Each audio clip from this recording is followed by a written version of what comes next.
Welcome to Constant Variables, a podcast where we take a non-technical look at building and growing digital products. I'm Tim Bornholt. Let's get nerdy.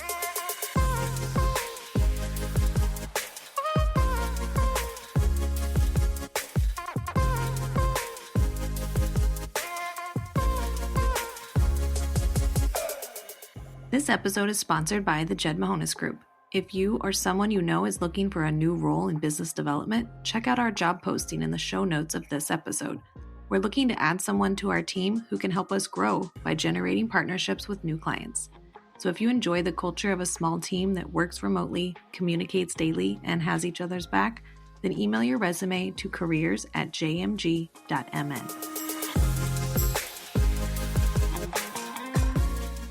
Hey, Will, welcome to the show. Hey, Tim. Hey, great to be here. I'm excited to have you. I mean, you've definitely had quite the career in tech. I'd love for you to take a chance to walk us through the journey of your start in tech and how it led you to finding a coding boot camp and even authoring a book. Sure. It's been an interesting career, though. There's no doubt about it. So I really got started in high school, and the super short version of the story is I had a part-time job working in a lab, and there happened to be an old 386 computer sitting there that nobody knew what to do with, and I had a lot of free time. And so I just kind of sat there and started messing around with it. There a couple programs. One was Paradox. Some of the older listeners might remember that as one of the first database languages. And they said, hey, go for it. Build some interesting databases to keep track of the inventory. And that's really where it all got started. And then I just continued to go from there and got a job right out of high school, writing some code for a guy in town, and kind of just went from one interesting job to the next interesting job to the next interesting job. I love that intro into it where there's a computer sitting in the corner that's being unused. And most people are just especially back, I grew up in the 90s when there were still, people were getting into computers, but it was still just there's that thing in the corner and we have to use it. And I don't really want to use it and I'm afraid of it. I always love meeting other people that were like, what's this thing and how does it work? And let's figure it out. And it's it's right. Such, I know so many developers that got into it, going that way. Yeah, well, before I started using the computer, they would log in every morning at around 9 o'clock on Gopher to see what the weather was going to be like that day. Oh, nice. Man, I wish Gopher was still around. That I only knew of it it was already on its way out the door by the time I was coming up of age. And my parents, we always had AOL to connect to things, and through AOL you didn't really get a chance to use anything other than AOL. So right. I wish that I had one of the other ISPs so I could have started experimenting more with Usenet and Gopher and all those other protocols. Yeah, it was interesting times to say the least, but that's where it all got started. And I know we'll talk a little bit about some of these things, but over the years there, just kind of really loved tech and loved everything about tech. I liked writing code, and then over the last 10 years or so I started getting more into the electronics side of tech as well, and have been building all kinds of cool and crazy designs and things with Arduinos and Raspberry Pis. So my whole career and life, really, for that matter, has just been around tech one way or another. I found the right person to talk to then, because I had this as all nerds do from time to time, you have these pet projects you want to do where you're this thing I want to exist in the world. How can I make this happen? And what I wanted, and this is again, a huge nerdy tangent, but there's, ISO 8601 tells you it's the right format for a date where it's year, month, date, with the time written out in 24 hours and then the appended on time zone. And I've always thought man, wouldn't it be cool if I had a clock that was just at my desk where I could look at that so I can compare super easily what time it is. And because when you write stuff out, so I'm something like this has to exist. And I found one online, but it was $300 and I'm there's no way I could build something. I should be able to build something like this. So I just got an Arduino for the first time, and I got these little clocks that have like the 7 like it looks like the number 8. Oh yeah. 7 segment displays. I'm very familiar. Thank you. 7 segment displays. See, I'm learning the lingo too. And this is like completely irrelevant to any of the listeners, but it's just, I'm glad we have this connection at least. Cause it's like, I feel that's like the whole thesis of this show is like just empowering people to say, if you have a problem in the world, no matter how like it might just be for you and for nobody else, but if you can go through and figure out how to get that thing out into the world, like, there's no better feeling in the world than scratching your own itch, you know?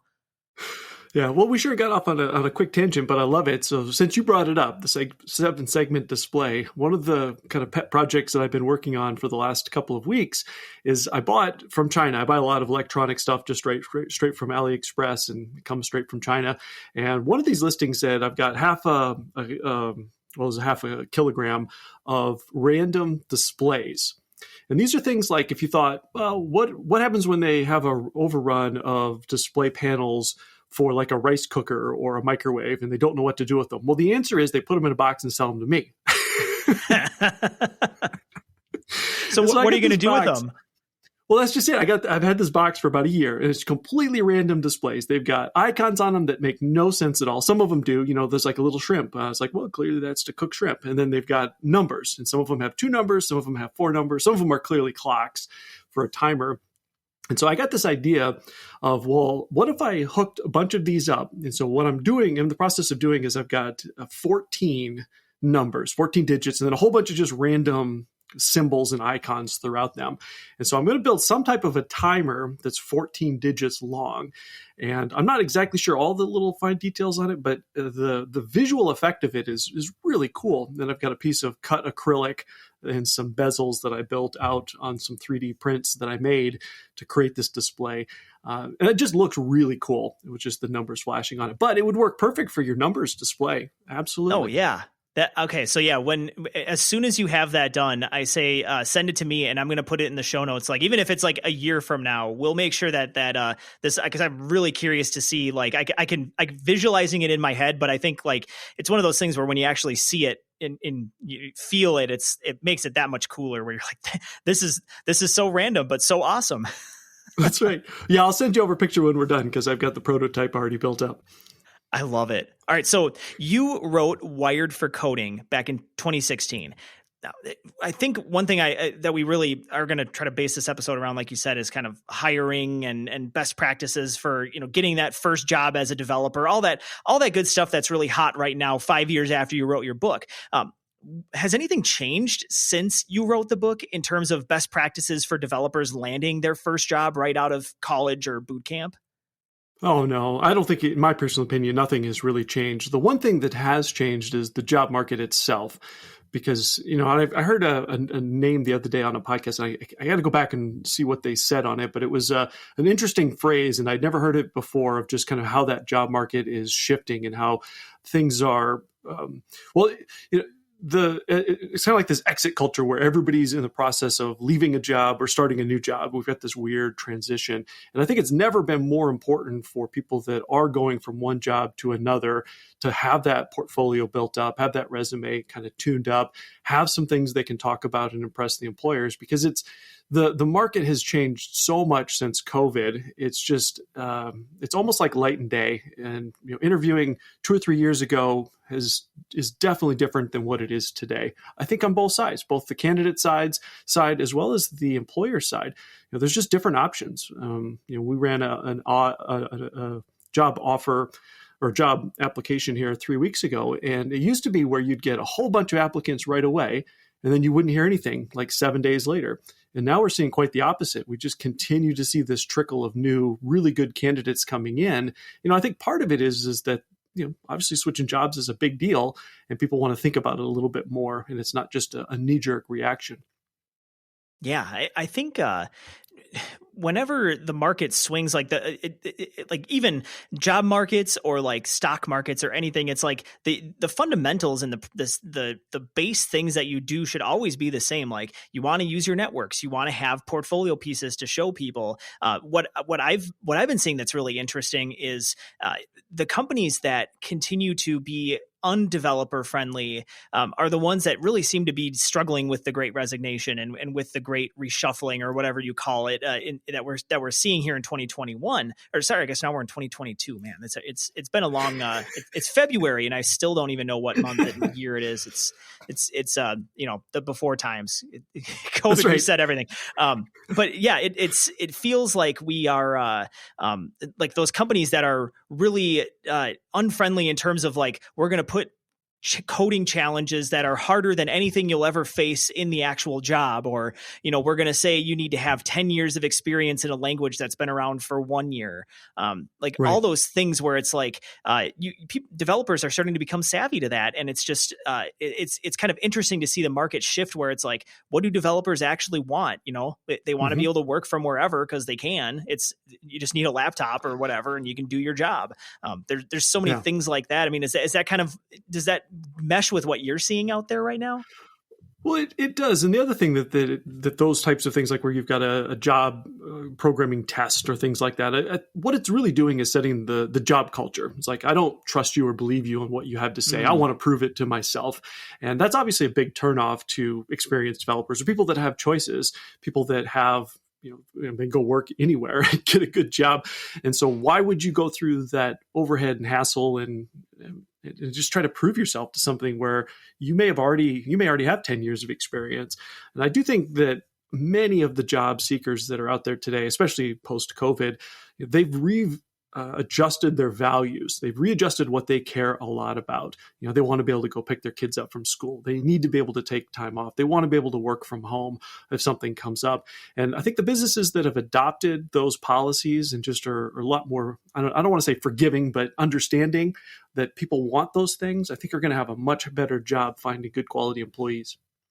Yeah, it's really interesting with COVID how much all of that has shifted. I personally, it's like, I don't know if I'd ever want to go work at a job ever again where I couldn't just come in when it's hard, like me being an entrepreneur and having my own business. There's one thing to be said about like, I can just come in and work wherever, whenever, but it's like, it's not like it's not even about like the throwing around power or anything like that. It's just like common sense stuff. Like if my job as a developer is to just take something that the business gives me to build and then I go and build it, it doesn't matter if I'm sitting in an office that someone can oversee me. Like for the most part, the people that would oversee what I'm doing have no idea what I'm doing anyway. So it's like, just let me sit in a corner and I could be on a beach doing it. I probably wouldn't bring my laptop on a beach now that I think about it, but I could be sitting in the middle of the woods doing it. I could be at, my parents' house with my kids. It's just that flexibility really is like, I think one of the big things that I'm seeing more and more that people want. Are there other, like, is it mandatory still to have an air hockey table and a keg in the office for developers? Well, I think those days might be beyond. I don't see that or hear that really anymore. That was almost one of those things in the tech bubble. It's much more things that are valuable that people bring value to. Things like, maybe we're going to have a healthy lunch once a week in the office, or we're going to have an outing that's much more physically active rather than just sitting around drinking beer. I mean, I'm sure those things happen, but I don't hear as much of let's go to the beer after, or go to the bar after work anymore. It just seems like the shifts have kind of gone the other direction for a lot of the developers, at least the ones that I see and hang around with. Yeah, it's much more of I think developers have most of the developers I know at least tend to take a more holistic approach of life anyway, of having that balance where, I don't know many developers at least that would shy away from going to the bar and having a beer and telling war stories or anything like that. But I think at the same time, me, myself, I would much prefer, if I'm going to go meet with somebody for the first time, I'd rather go to a park and go for a walk or go up to the lake and walk around the lake. That to me is much more interesting than sitting in a coffee shop or having to go to some stuffy office and sit in a conference room and, start losing my attention pretty quickly. Yeah, no, I think you're right on that. And I just think it comes back to the last 2 years. A lot of people have just reflected back on life and, what's important to them. And I think that's where businesses need to accommodate or need to at least acknowledge that. And maybe there's circumstances where they can't really do a lot of accommodations. But one of the things that I kind of talk a little bit about in the book is really where businesses, the next generation of developers, they're going to come at things from a different perspective, and they're going to value things that people like myself might not value the same. And businesses need to know that so they can start to at least get ahead of that. For a guy like me, it might be, more money or more, IRA contributions. But you see some of the millennials that are coming in out of college, they may value things like, well, I want to be able to have more PTO time. I want to be able to travel the world. I want to be able to be more remote on my job.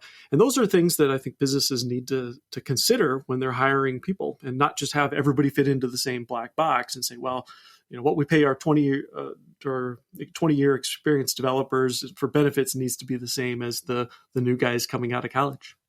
Yeah, and it's smaller companies probably have an easier job of doing that than larger organizations, where you've got your structure already of how people walk and progress through their careers. But even still, I think that's the tides are changing from what I see. Is I think I've, at least personal anecdote, at least, you try to learn from your elders, right? And you try to see like where people may have made mistakes in the past. And you kind of get, there's like this vibe of, my parents are in that baby boomer generation, and they had the same thing where it's like, you just need to work hard and you need to save your money, and right. You need to, it's all about just work. And then, you get to the end of the road and you're like, okay, well, now what? My body's gone because I sat in front of a desk for 8 hours a day. I have all this money, but we're in the middle of a pandemic. What am I, going to do with it? I think that the lesson to take away from that, kind of like what you were alluding to, is like, I think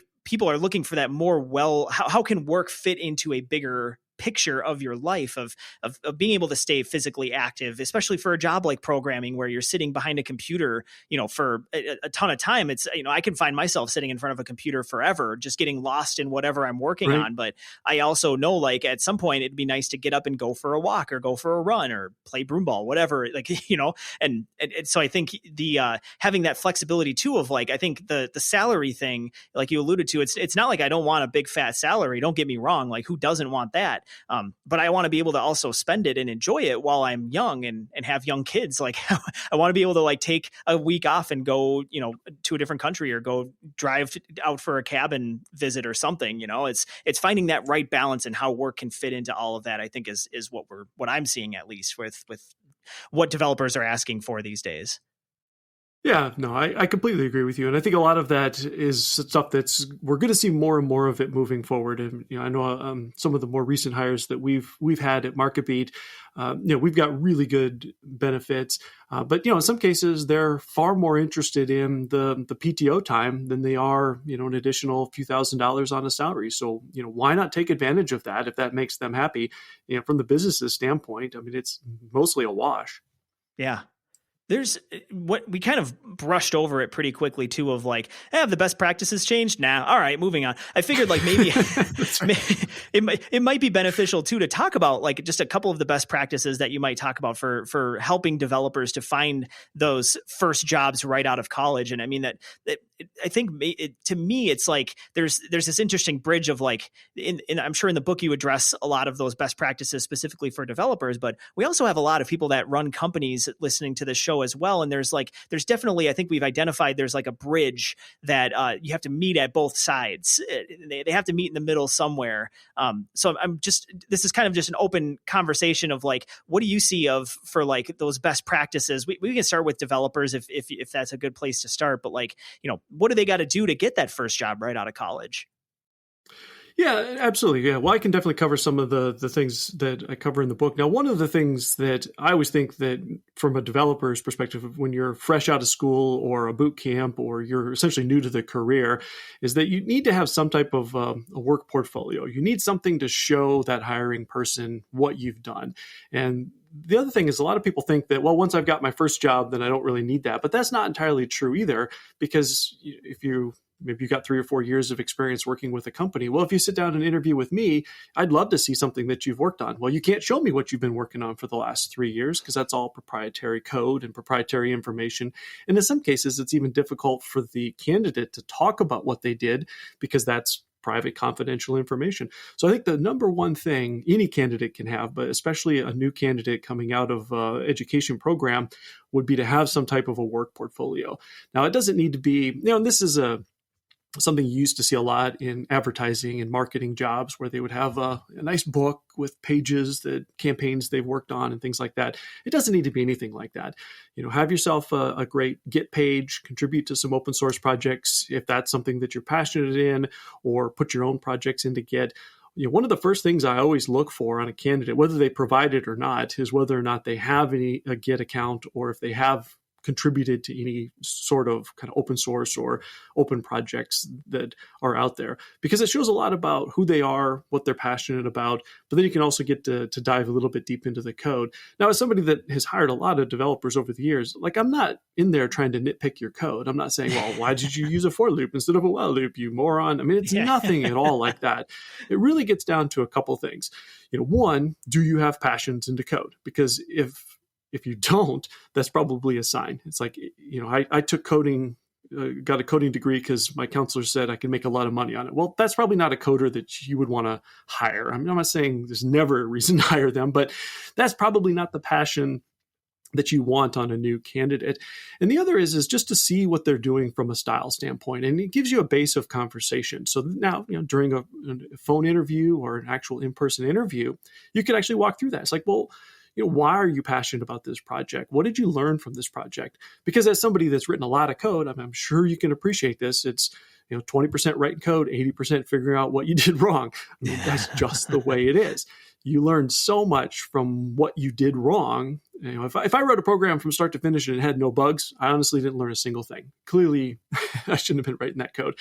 It's if you wrote a project from start to finish and it didn't have any issues, like when that happens to me, if it ever happens to me, it's like that makes me scrutinize it even further. Where you're like, something is not going to work right. What the hell's going on? Exactly. Yeah. So, that's one of the things that, I really always look for in a candidate. And again, it's not just new candidates coming out, but definitely a new candidate is at a larger disadvantage than somebody that's maybe got 10 or 15 years of experience. Because if you've got 10 or 15 years experience at a company, especially in our area, there's a really good chance I know that business and I know how it's run and I know people that have worked there. And I know you're not going to last 20 years there if you're not any good. But, right. When you're coming out from a boot camp or even straight out of college, I see it a lot. I still see it a lot. They have nothing to show. And it's one of those things that it's almost the super low bar to cross that will just catapult you to the top of the list of the candidate pool if you would do it. So anyway, that's one big thing that I'm always looking for. And it's also one of the things that I would say is probably the top best practices for people looking for jobs.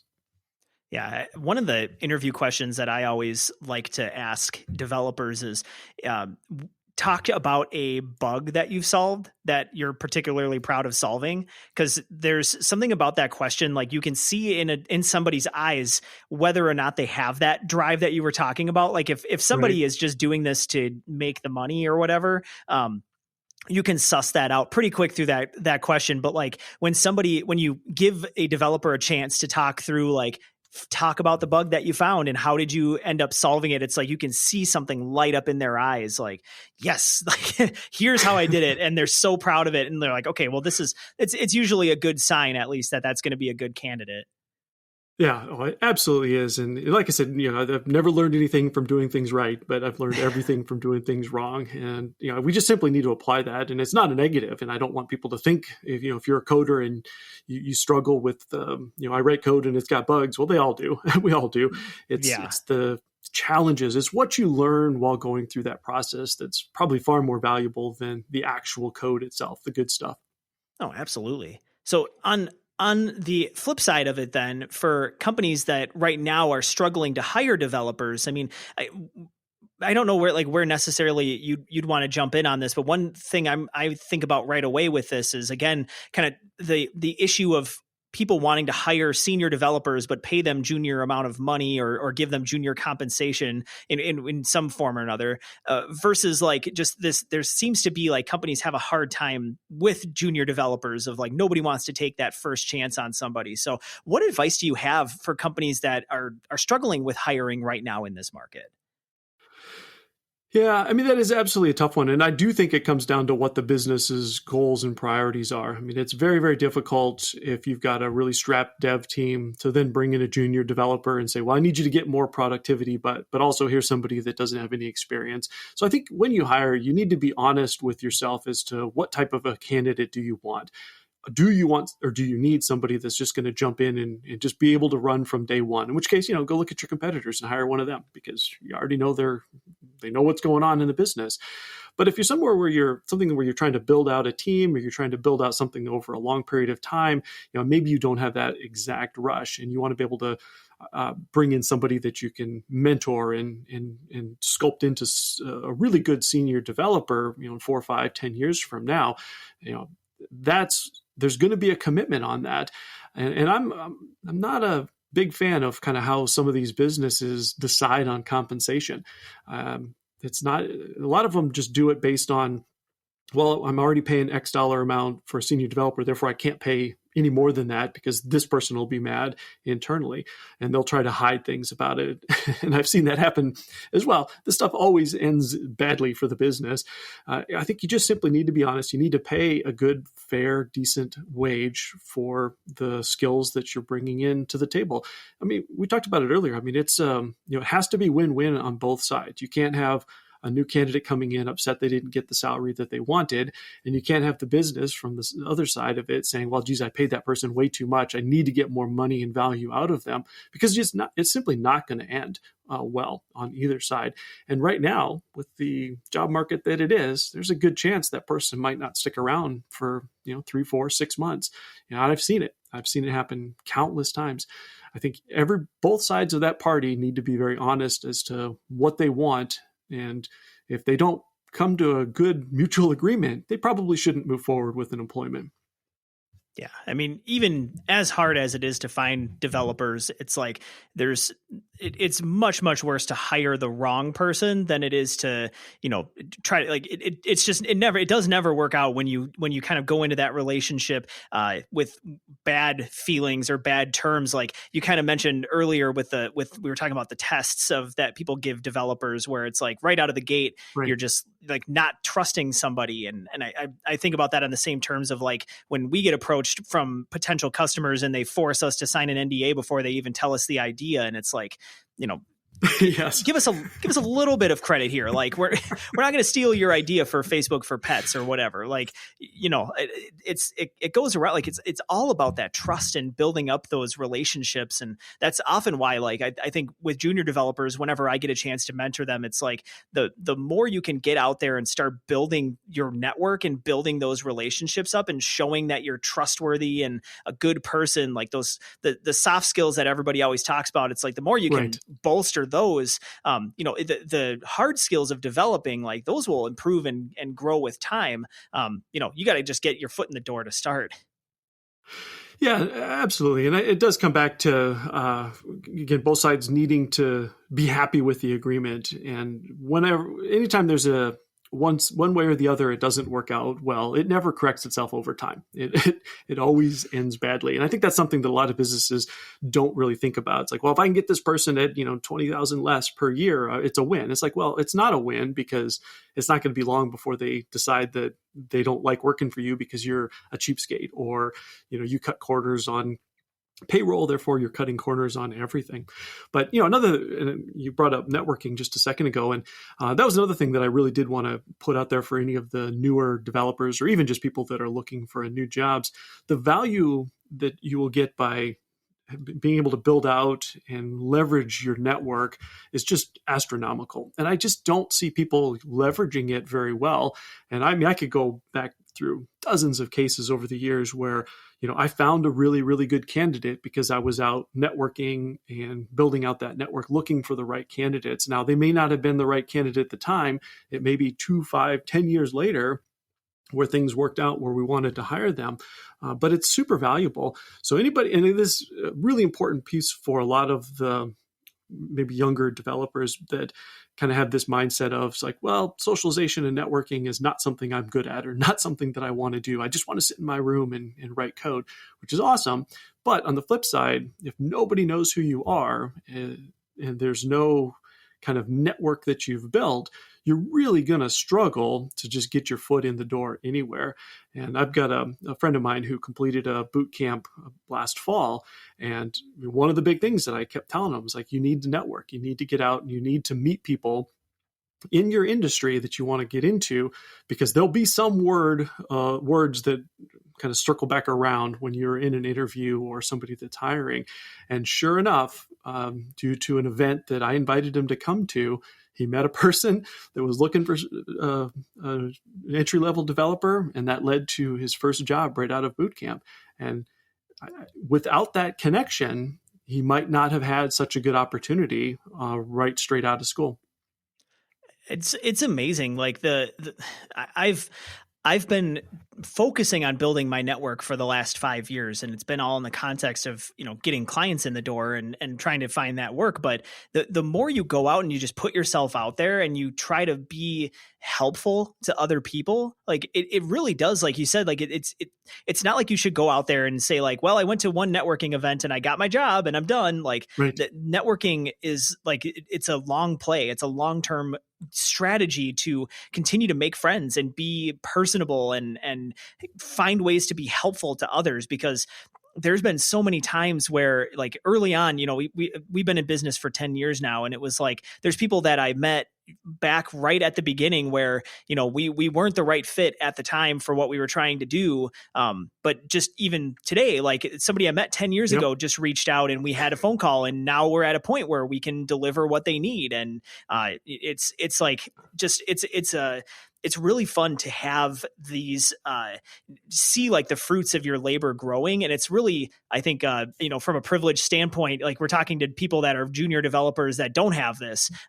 But it's like, it's one of those things where, yeah, you can like coding, but being a really good programmer in my eyes doesn't mean you can sit in front of a computer and hack away code. It's that you can really understand how people work, how they work in your organization, how they're going to use your software, how they're going to get the jobs done that they need to. Like nobody cares about your app, frankly. Like no one, like at the end of the day, like I always tell people, like people hate apps, like people hate mobile apps. Are you kidding me? Like who wants to go and download another mobile app on their phone? Like nobody, unless it's a game or something like, something fun like that. But nobody wants to download your work's like special PDF formatter or something like. But you need to understand, like people use your tools to get their jobs done, and if you can make their lives easier, they're going to turn around and find ways to help you make your life easier as well. Yeah. And honestly, it's not difficult to do networking either. And that's, I think, the other thing that a lot of kids out of college or maybe even, obviously the tech field tends to be a lot more introverted, and that can cause a lot of anxiety. And I totally understand and get that. Yeah. But one of the things, and I speak a lot in high schools as part of just different programs. I know they always ask me to come in and talk to students about careers and entrepreneurship and things like that. And one of the things I always kick out to these kids is like, okay, I realize that you walking into a startup Sioux Falls type networking event may be extremely awkward, especially if you're all by yourself, you don't know who to talk to. But don't worry, I'll be there. You know me. You can come talk to me. You can come hang out, stand next to me. That'll alleviate a lot of your anxiety. And there's a really good chance I might introduce you to some people that in the future, like we were just talking about, that this might circle around to a job opportunity or a work opportunity. But it's not difficult to network. And I know people just need to kind of overcome a little bit of that. I've never done it before, therefore I can't do it, and really just put themselves out there and make those connections, because they are the most valuable thing you can do. Every career opportunity I've ever had has been right along those same lines. It's because I knew somebody that needed somebody that could come in and do a project or be extend on the team, and whatever that might be. And it doesn't take long to realize that the majority of hires that take place, there's some connection between the business and that employee that they're bringing in. And us living out in the Midwest, those connections are almost inevitable. I mean, you'd be hard pressed to find somebody in Sioux Falls that one of the current MarketBeat employees doesn't know, or doesn't know them, one-off connections. And that's just super valuable to have. And I don't know why more people looking for jobs don't go out and try to find more networking opportunities. And maybe it's because the mentality has always been, well, if I'm looking for a job, I'll just look on the job board and that'll be where all the jobs are, and I'll just start applying. But it honestly doesn't work that way. I mean, that might be, yes, there's a job that I want to apply for, but just a random person with no connections to the business might not even get past the hiring manager. Oh yeah. Like if you see a job on a job board and you apply for it, you're already at a disadvantage from somebody that knows 3 people who work there and can navigate the hierarchy to get you in, get your foot in the door at the very least. Like it's not even, it's starting the race. Like if you're running 100-yard dash, like networking is what puts you at 70 yards forward as opposed to having to start at the start line. Like you still have to put in some work and do it, but you've already run the race by going and meeting people and getting things going on that perspective. And one other thing I was thinking about while you were talking before was I have this theory, and I don't know if it's like a good theory or not, but I feel like COVID has taught me, I've always felt like I was an extroverted person, at least more extroverted. I mean, everyone, it's a spectrum, right? Like there's no one that's like 100% extroverted right. and 100% introverted, but I feel like I leaned more towards the extroverted side of things. And COVID, like when we were all isolated and didn't have to interact with so many different people so much, like I noticed when I would start going back out to networking events that it was really uncomfortable and awkward and things were a little more difficult than, like, I remember, like I was out of practice of like, okay, how do you fill awkward pauses? How do you do that kind of stuff? And that's, I think, where a lot of people's anxieties come from, is those kind of awkward social situations. But my point, my theory is like, I think that extroversion and going after like meeting people and networking, it's a skill, it's a muscle, it's something that you have to keep practicing and building up. And, you are going to suck at it at first, just like programming. Like you're not going to write amazing software right out of the gate, but if you keep trying it, you're going to get better at it. And that's the same thing with like the rewards that you get from having a big, strong, solid network that's backing you and supporting you. Like it might be awkward and uncomfortable at first, but I promise you, like that's going to pay off dividends for your career and for your like just life in general. Yeah. Well, it's funny because a handful of us were talking about this exact same thing about the weird anxiety or whatever it is out of practice after the first couple of social events that occurred here in Sioux Falls after COVID. And we were kind of all just joking. It's like, yeah, we're out of practice of talking to people. Yeah. And it was weird to think about that. It's like, well, I guess, I mean, we've done a lot of virtual things, but it really isn't the same. I know one of the very first Startup Sioux Falls events that was in person, this was last fall. It just seemed like everybody I talked to, people that I've known for 5-10 years, there was just like this really weird awkwardness about the whole conversation. And part of it, was just because we were all still concerned about COVID, but still, it is something that you need to constantly do and practice. And if you don't, I wouldn't say you lose those skills, but I think you just become rusty at it, and you just need to continue to do it. You just need to get better at it. I couldn't agree more. Yeah, one of the other things that I'm super active in is in Sioux Falls. We've got there's a bunch of Toastmaster groups, and I'm active in one of our Toastmaster groups, and I've been a member for many years. And I think that's another thing that a lot of people just, it gets back to the public speaking. Most people, it's the number one fear of just being able to get up in front of a room and speak. But when we have new members come in, I mentor a number of them. And one of the things that I always tell them is like, well, it doesn't really matter what you say, just get up there and start talking, because it's not that you're not a good speaker. It's that you're not comfortable standing in front of the room. As soon as you become comfortable standing in front of the room, the speaking part will be easy. That's almost a no-brainer. We all know how to speak. It's that other thing that's actually holding you back.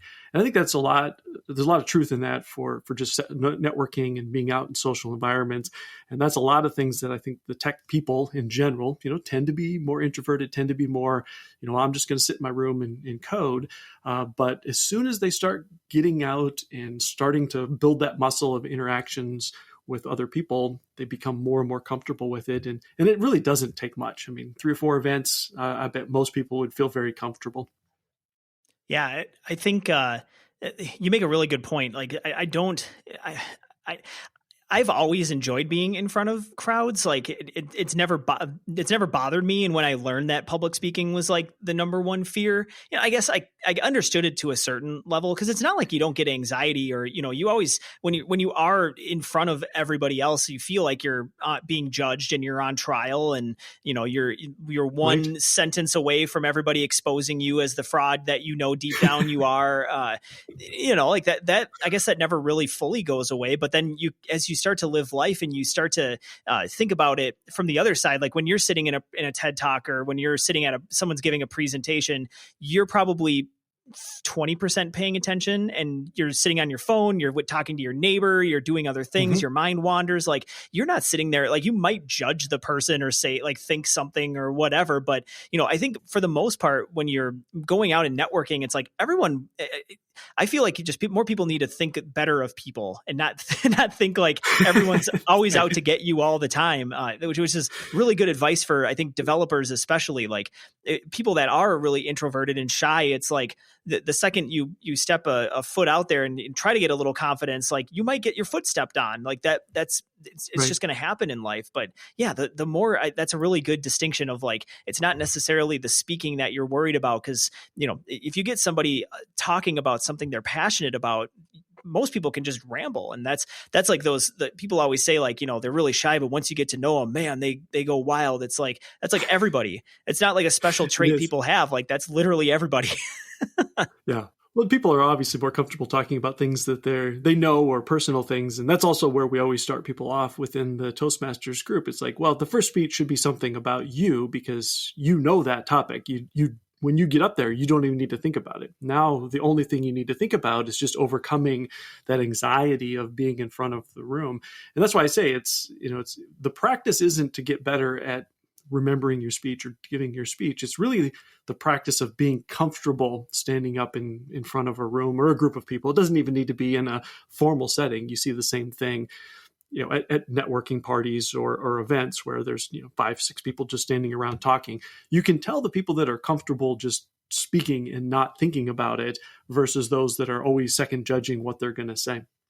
Yeah, there are some telltale signs on that, but that it just takes practice, like you said. So yeah, one I could talk about this topic for hours, but one thing that I'm really curious about you in particular is, you've had a storied career in tech, and now you're doing business development, and that to me is like a fascinating switch in careers. And I'm really curious to hear, like, how did you end up at MarketBeat, and how did you make that career transition?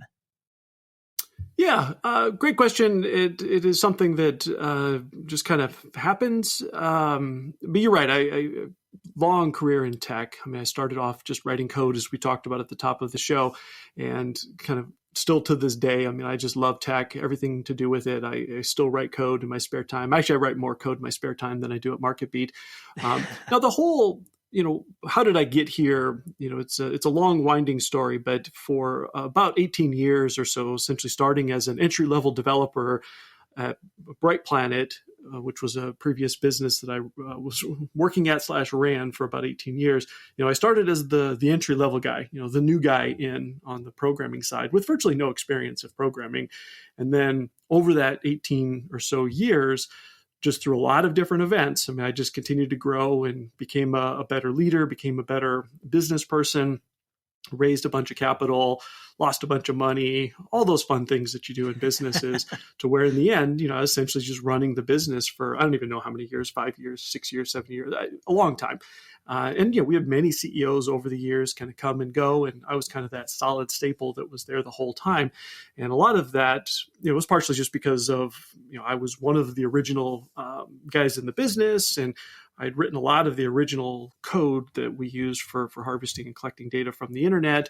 We had about, there's 9 US patents on the technology. And I was kind of deemed as, one of the visionaries behind a lot of that. But over time, I just kind of migrated over to being more business savvy.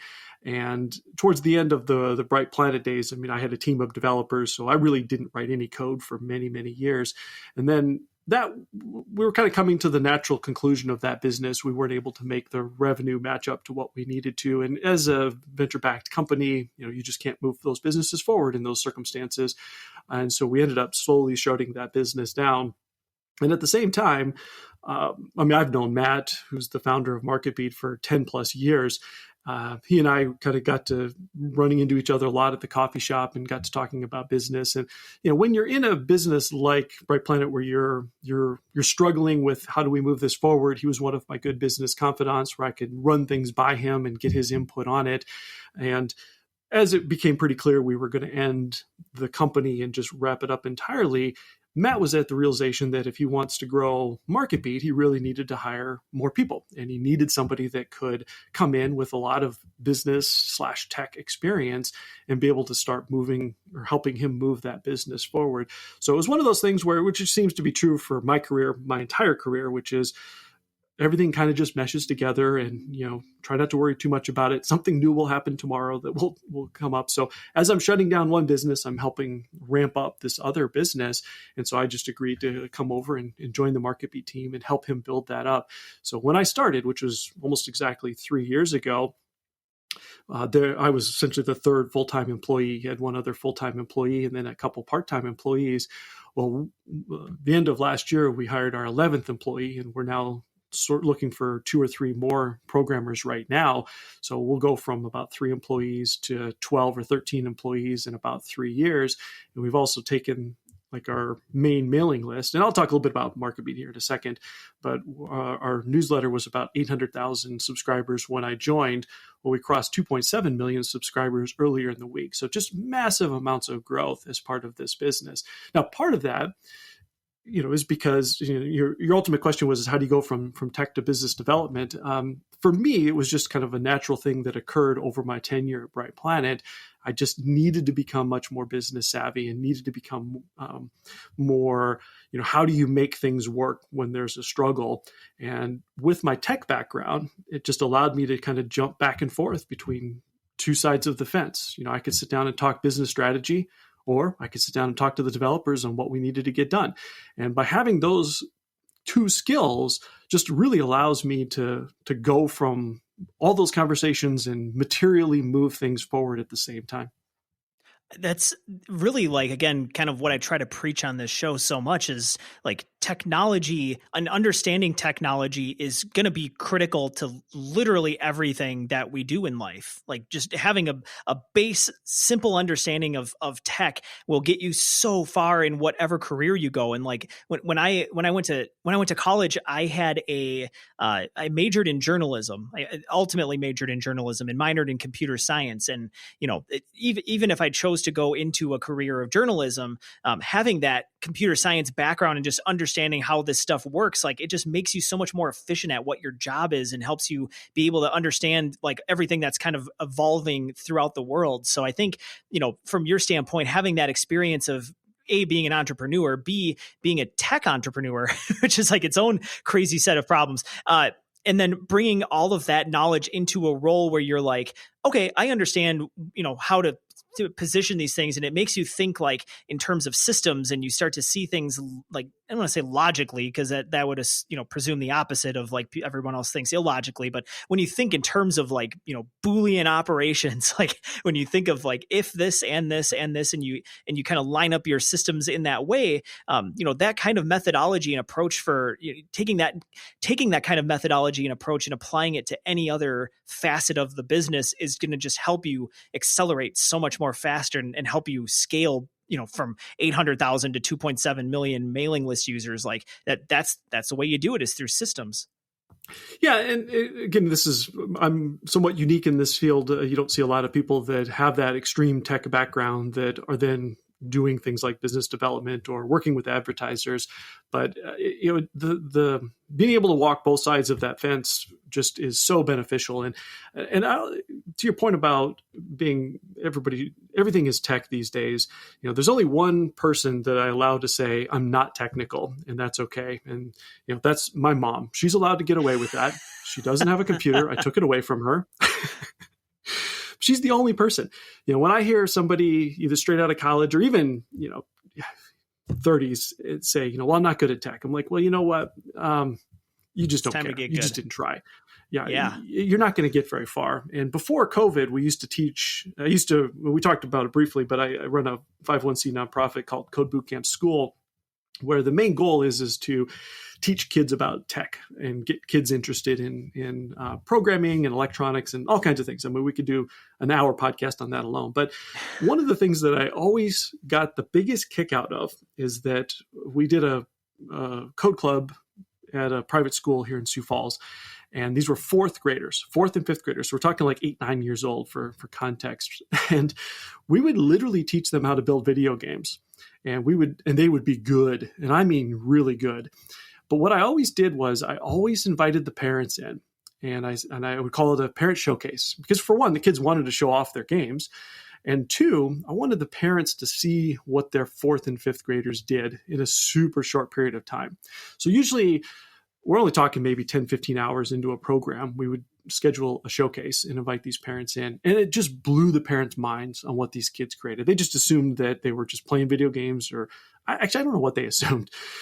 But they would come up to me afterwards and go, I can't believe they did that. And I could never do that. And I'm like, well, you've probably never even tried, for one. Yeah. There's a fourth and fifth grader that we just taught how to recreate a game similar to Super Mario Brothers. It's not overly complicated, but you just don't even care about tech. The parents, they just didn't care enough to even bother to dive deep into the tech. So in 5 to 10 hours, I can teach a fifth grader, a fourth grader how to recreate Super Mario Brothers. Well, if I can do that, anybody can learn it. It's not that complicated. But a lot of these people just choose not to. They've got this mindset that I'm not good at tech, therefore I'm just going to accept that. And I don't know why we allow people to even do that as a society. Let's be honest, tech isn't going anywhere. Yeah, exactly. And I mean, I've found myself falling into that trap. Like that's why I earlier to tie it all together. Like that's why I got that Arduino and why I've been tinkering around with hardware, is because I've had this story that I've been telling myself that I'm really good with software, but hardware is just, I can't even imagine how that works. And there was I had this light bulb moment late last year. Some YouTube algorithm from the gods just put this video in my lap at the right time, and it was from a channel called Odd Tinkering, and all it's like the most zen video, but it's like these 20-minute videos where this guy will buy like a junked Game Boy, like an original Game Boy, like off eBay for $2, and then he'll go in and he'll do a complete restoration where he'll clean the circuit board, he'll resolder things together, he'll fix the screen, and it's silent. There's no talking, there's no music. It's just a white background. The dude's wearing black gloves and he's scrubbing stuff with isopropyl alcohol and teaching and there's captions that are he's I think he's Swedish or Finnish, one of the two, one of the Scandinavian countries. And he, so it's he's got it in English and it's misspelled. It's the most wonderful video and it's this, he does it for all these different things. And I'm watching him do this and it's that's it. I could do that. And so you just need, I think what people need more than anything are, folks like you that are going out there and being hey, I can teach a fifth grader.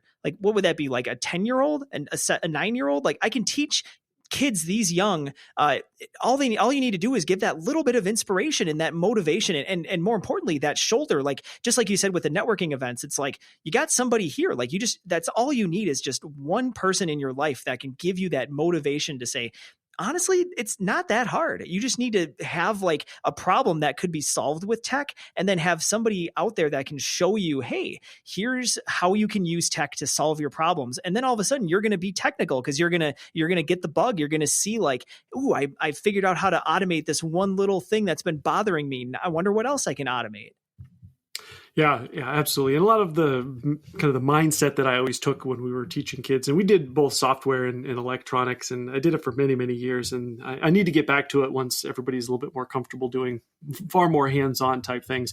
But one of the things that I always essentially would tell the kids is well, there's nothing we can't figure out. I may not know the answer to your to your question. I want you to think about the most crazy, outlandish video game that you want to build. And the only thing I'm going to promise you is that we'll figure that out together. And that was something that I don't think kids normally hear in their education career. And that really changed where they would take things. And so, and the other cool thing about kids, especially in that type of an environment, is they may spend hours, 4 hours, a whole week's worth of time building a video game. And then they get to the end and they're like, yeah, I don't like it. I'm going to start over. Boom, done. Delete everything.